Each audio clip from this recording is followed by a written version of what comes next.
ሰላም ጤና ይስጥልኝ ውድ ቻናል ቤተሰቦች እንደናችሁ ሁላችሁም በያላችሁበት ሰላማችሁ ብዝት ይበልኝ እንዳለነኝ ዛሬም በአዲስ ቪዲዮ ተመልሻለሁኝ።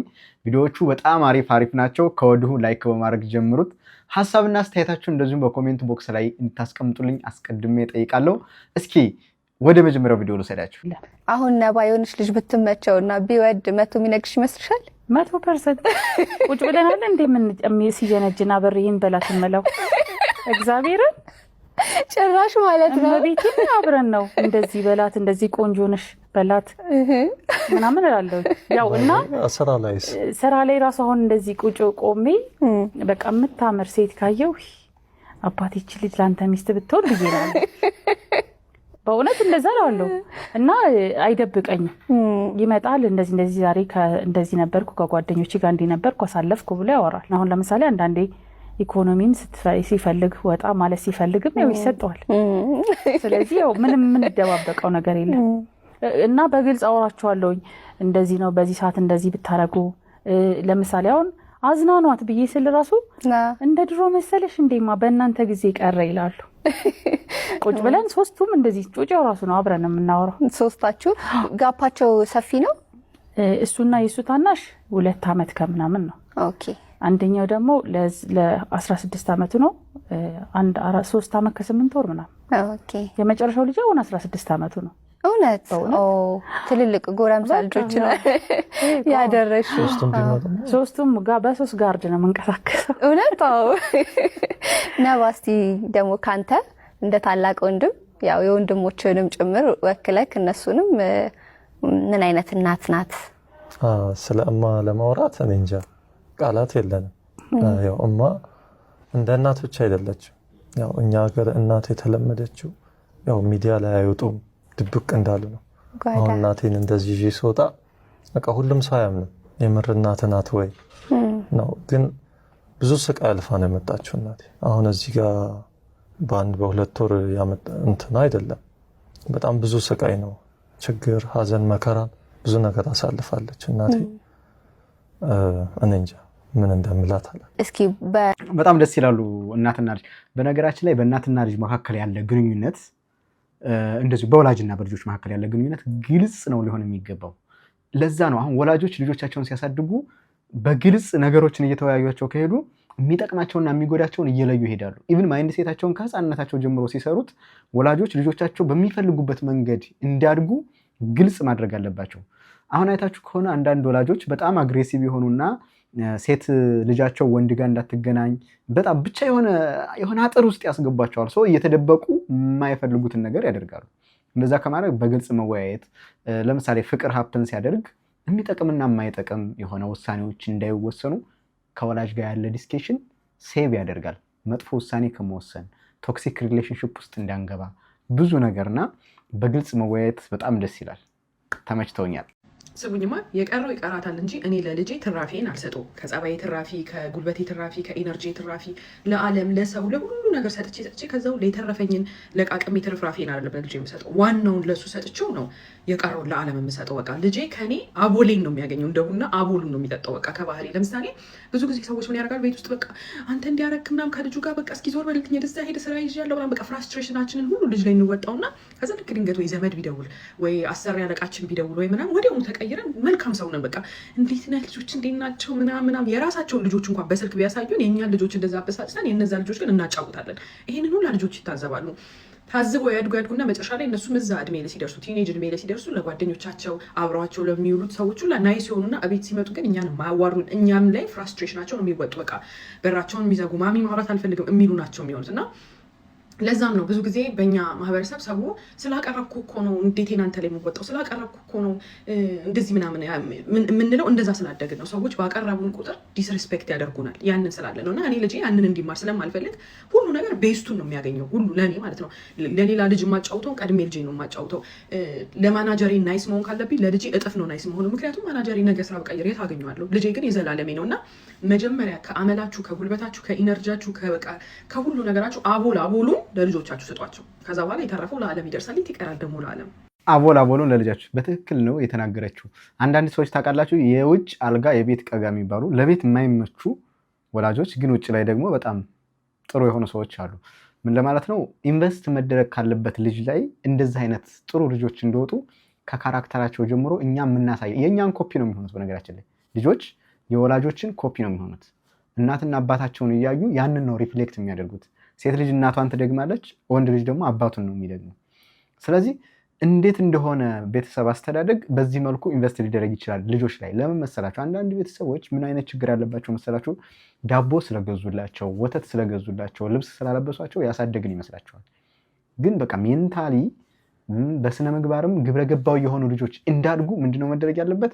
እንደዚህ አሁን ልዩ እንደተናገረችው በስነ ስርዓት የሚያበሳጭ ነገር ካለ ኢቭን ባልና ሚስት እኮ ሲጨቃጨቅ ከልጆች ፊት መጨቃጨቅ የለባቸው።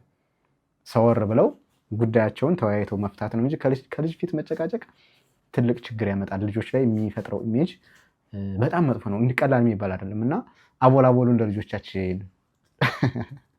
ታውቃለህ፣ እወድሃለሁ፣ አከብርሃለሁ። ሚኮ በጣም ነው ያዘንኩት። ይሰማል። ስልክም ስትደውልልኝ የማላነሳው ቃላቶች ስለሚያጥረኝ ነው። ሚኬ ሌላውን ሁሉ ትተኸው ማለት ነው። ቡና ማፈላው አጥቼ ቡና ማፈላው አጣው ስል ኮምቦልቻ ከሚሴ ስትሰራ መኪና ላይ ቡና በዚህ ፈንድሻ ባንድ ኪስህ ይዘህ የመጣኸውን አረሳም መቼም ቢሆን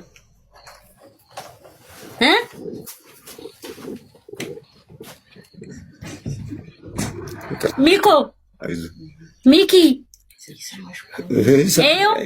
እኔ ለኢትዮጵያ ሕዝብ ለወዳጆችህ ይቅር እንዲሉ እኔም እንበረከካለሁ። ይቅር ይበሉ፣ ይቅር እንዲሉ። ሚኩዋ በቃ ማዘር ይበቃል ማዘር ትንሽ ሚኪዋ ላይ የፈረዳችሁ ያሉት ተው በቃ አይዟችሁ። በቃ ይበቃል ማዘር ይበቃል። አይደለም ጆከር አንድ ጊዜ አንድ ቃል እህትህ ጋር ፍቅር እንድትሆኑ እህትህን ይቅርታ እንድትባባሉ። ከእናት ነው የተፈጠራችሁት፣ ከሴት ነው የተፈጠራችሁት። ተክለማርያም አይደለም። ተክለማርያም ጋር ምንም ችግር የለበትም። ይኮ በእህቱ ነው የተጣሉት። አሁንም እህቱ ይቅርታ እንዲል ነው በቃ። የኢትዮጵያ ሕዝብ ይቅር ይበል። አባታችን አንድ በመሀል ልግባ። እንደዚህ አሁን እየተቆረጠ ሌላ ታሪክ ነው። ታውቃላችሁ በቃ እንበረከካለሁ ብላ ስትንበረከክ በቃ ሰውነቴን ወረረኝና በቃ አለማስተዋል አንዳንዴ በቃ ትንሽ ሳንቲም ሲመጣ ልጅነቱም ወጣትነቱም ዞሮ ዞሮ ጥፋት አጠፋ፣ በዚህ መልክ ተቀጣ። ቀላል ነገር አይደለም። እንደ አይነት ዲስከሽኖች በሶሻል ሚዲያ በተለይ ቤተሰባዊ ነገሮች መውጣት አለባቸው ብዬ አላስብም። የቤት ነው የሚቀረው። ሶሻል ሚዲያ ላይ መውጣት ያለበት ምናልባት ሰው ያስተምራል፣ ከዛ የሆነ ላይፍ የሆነ ሰው ኤክስፒሪየንስ አድርጎ ይማርበታል ምናምን ከሚባል ነገሮች የራስ የሆነ ነገር እንዳይወጣ ከሚፈልጉ ሰዎች መካከል አንዱ ነኝ እና ሚኪ በዛ በሰራው ስህተት ምክንያት ህዝብ ተሳድቦ እንደዚህ ሁሉ ውርጅብኝ ወረደበት፣ እሱም ተጎዳ። መጨረሻ ላይ ወላጆቹ በዚህ ልክ ደግሞ እንደገና እንትን እያሉ ነው፣ ህዝቡን እየተለማመጡ ነው። እዛ ላይ ደግሞ እዛው ቤት ውስጥ ያለውን ከእህቱ ጋር ያለውን ኮንፍሊክት ሪዞልቭ ለማድረግ ምናምን እየጣረች ነው እና በጣም ያሳዝናል። አስተዋይ ብንሆን በተለይ ወጣት ስንሆን ትንሽ መማር ማስተዋል፣ በተለይ ግብረ ገብነት ጋር ጠበቅ ማድረግ ይጠበቅብናል። ዋጋውን አያችሁት፣ ኮስት ያደርጋል። ሰው አፍ መግባት በጣም ቀላል ነገር አይደለም። በነገራችን ላይ እናንተ ኢሹ ሆናችሁ የሆነ ሰው ዲስከስ ያደርግባችሁ በጣም ቀላል ነገር አይደለም። ሜንታሊ በጣም የሚጎዳው ነገር አለ። በጣም ደስ አይልም። በጣም መንገድ ላይ እሷን ያወርዳታል ከመኪና ወርደው እሱ ቀድሞ ይገባና አንድ 10-15 ደቂቃ ከቆየ በኋላ እሷ ደግሞ ትመጣለች።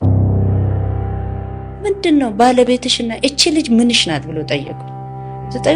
እህቴ ናት፣ ጓደኛዬ ናት። ምን ሆነች አልኩኝ። ምን ትሆናለች? ከባልሽ ጋር ደስ ማይል ነገር ነው ማየው። መንገድ ላይ በተደጋጋሚ አይቻለሁ። ጥንቃቄ አድርጊያለሁ።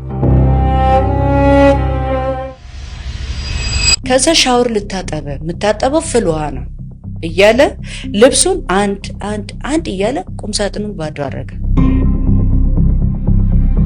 ሳይ 1 ሳምንት 2 ሳምንት 3 ሳምንት እያለ አልገባ ስለኝ ነው ይሄ ወንድሙ የነገረኝ።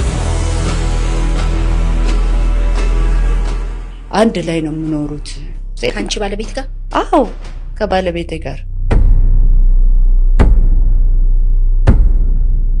አለችኝ ምላት እህቴ ከሱ ጋር ምስት የሆነችው ሴት ናት። ባሌ ነው ደግሞ ገበናዬንም ያልኩት እሱ ነው። እነሱ ሄደው በጎን ተዛመዱ። እኔም ሜዳ ላይ ከሁለት ህፃናት ጋር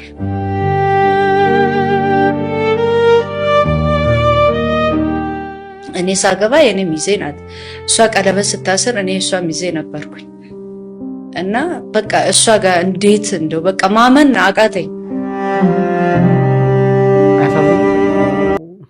አሁንም እንደ ማህበረሰብ ይሄ ማፈር፣ እግዚአብሔርን መፍራት፣ ነውር ማወቅ፣ ይሄ ላስት ዝሙትን፣ ፍትወትን መግታት እምቢ ማለት፣ ያመኑበትን ነገር ብቻና ቃል ኪዳን የገቡለትን ነገር ለዛ መታመን፣ ሪስፖንሲብል መሆን፣ ለወሰኑት ውሳኔ ኮሚትድ መሆን፣ ባለው ነገር መደሰት፣ እነዚህ ነገሮች የሚገነቡት ከልጅነት ጀምሮ ግንባታውን የሚጀምረው በዋናነት ወላጅ ነው። ቅድም እንደነገርኳችሁ ስናድግ የሚኖረን ለሰው ያለን ፍልስፍና፣ ለትዳር የሚኖረን እይታ፣ ንጽህናን ከመጠበቅ አንጻር ንጽህናን መጠበቅ ማለት የራስ ያልሆነ ሴት የራስን ትቶ ወደ ሌላ ሴት መሄድ ምናምን እነዚህን ሁሉ ያካትታል። ይህን ሁሉ እየተማርን ከቤተ እምነቶች፣ ከትምህርት ቤቶች፣ ከብዙ በጎ አድራጎት ተቋማት እየተማር ራሳችን ላይ የምንሰራው የምንገነባው ካራክተር ሊኖረን ይገባል። አሁን ይሄ ወርዷል። የሰው ልጅ ጭንቅላት በተለይ እኛ ኢትዮጵያ ውስጥ አሁን ላይ በጣም እየተጎዳን ነው። ማለት ይሄ ልዕልናችን ከፍ ብለን የምንበርበት ልዕልናችን እየወረደ ነው እና በጣም እያሳሰበኝ ነው። ብዙ ሴቶች በዚህ መልኩ ይጎዳሉ ምናምን አይዶ ነው። እንደ እግዚአብሔር ይድረስላት። በቃ በእንደዚህ ልክ መሰበር በጣም ከባድ ነው። እግዚአብሔር ካላጽናና ሰው አጽናንቷችሁ እንኳን የማትጽናኑበት መሰበር ነው። አንዳንዴ በሰው መከዳት፣ በወዳጅ መከዳት። ያችኛዋን እህቴ ናት ብላ ትመካባታለች፣ ባሌ ነው ብላ ትመካለች። ሁለቱ ግን ትተዋት ትዳራቸውን መስርተዋልና ቲዝ ቬሪ በጣም ፔንፉል ነው። በጣም ሸራተን እየሰራው ነው። ከዛ የሆነ ሲዲ ሪሊዝ ነገር ነው መሰለኝና ልቤ እያልኩ እየዘፈንኩ ከላይ እኔ በፈልገው እኔንም በይም ላይ ይለኛል። ቃል ዝቅ ብሎ ስል ቀና ስል ሼህ አላሙዲ ናቸው። ከዛ ሰንሴት ነይ ያለኝና ሰንሴት ገባው። ሰንሴት ፕሮግራም ነበርና የሆነ የሞሃ ኃላፊ ነበርና አቶ ኃይሉ ኦር ሰምቲንግ ይቀርብ እንግዲህ ስም ከተሳሳትኩ ይቅርታ። ከዛ ስልኳን ተቀበላት ብሎ እሱ ጋር ሂጂ ያለኝና እኔም አልገባኝም ሄድኩ። ከዛ በስንተኛው ቀን ተደወለልኝ ከሞሃ ተደወለልኝ ነይ ተባልኩና ሲሄድ ተሄድኩኝና ቼክ ተሰጠኝ። ቼኩን ሰፌን ተሰራው ማለት ነው። አጋጣሚ ሲሄድ ደግሞ ባባን ይዤ ነው የሄድኩት። ባባዬ 5 አመቱ ምናምን ነገር ነውና እሱን ይዤ ነው ሲሳይ 1 ሚሊዮን ብር ክርስቶስን በጣም በዚህ አጋጣሚ ሼህ አላሙዲ በጣም ነው የማከብረህ፣ በጣም ነው የምወድህ። አንተ ጥሩ ሰው ነህ በጣም በእውነት በህይወቴ በቃ በሆነ ሰዓት የደረስክልኝ እኔ ልክ እንደጠየቅኩ ነው አንተ ያረክልኝ። የሚገርመው ታሪክ ግን ልክ ጠይቄ እንዳረክልኝ አይነት ነገር በችግሬ የደረስኩ በዛ ሰዓት ግን የምታውቀው ታሪክ የለም። ማመስገን ስላለብኝ ነውና 1 ሚሊዮን ብር ብዬ ፌንት ሰራውኝና ባባን ይዣታለሁ። ድክ ትላለች 5-6 ምናምን አመት ቢሆነው ነው ባባ። ከዛ በኋላ የሚያስቀው ይሄን ፕሮግራም የምታዩ ዳሽን ሰራተኞች እርግጠኛ ነኝ ይሄ ሞመንት ታስታውስታላችሁ። የቱ ጋር ነው ይሄ በቅሎ ቤት ነው ምናምን የሚባለው የለም ዋና ሄድ ኦፊሱ ማለት ነው። ሼህ አላሙዲን ፌንት አሰራኝ እያለች ነውና እንደዚህ ያልታሰበ ደስታ እውነትን ያስደነግጣል። ደግሞ በዛ ጊዜ ብዙ ብር ሊሆን ይችላል 1 ሚሊዮን ብር። እንግዲህ ሼህ አላሙዲን ኢትዮጵያ ውስጥ እያሉ ነው ሊሆን የሚችለው። ይሄ ሀፕን ያደረገው መቼ እንደሆነ ቀኑ ስትናገር አልሰማሁትም። ኤኒሃው እንደዚህ አይነት ያልታሰበ ሲሳይ ይስጣችሁ ውድ ተመልካቾቼ። ያልታሰበ ሲሳይ አሪፍ ነው፣ ደስ ይላል። እግዚአብሔር አምላክ ደግሞ በምን በኩል መጥቶ እንደሚባረክ አታውቁምና ጀስት ችግር ውስጥ ነበርኩ አለች። ሼህ አላሙዲ ደግሞ አያውቁም ማለት ነው። ግን የ1 ሚሊዮን ብር ቼክ ሲጽፉላት የተሰማትን ደስታ እያካፈለች ነው። ውድ ቤተሰቦቼ እስካሁን ድረስ አብራችሁኝ ስለነበራችሁ በጣም በጣም አመሰግናለሁ። በጣም ነው የምወዳችሁ። በተለይ ደግሞ ኮሜንት ላይ ሀሳብ ስለምትሰጡኝ በጣም አመሰግናችኋለሁ። ላይክ አድርጉት። አዲስ የሆናችሁ ደግሞ ሰብስክራይብ አድርጉኝ። በሌላ ቪዲዮ እመለሳለሁ። ቸር ቆዩኝ።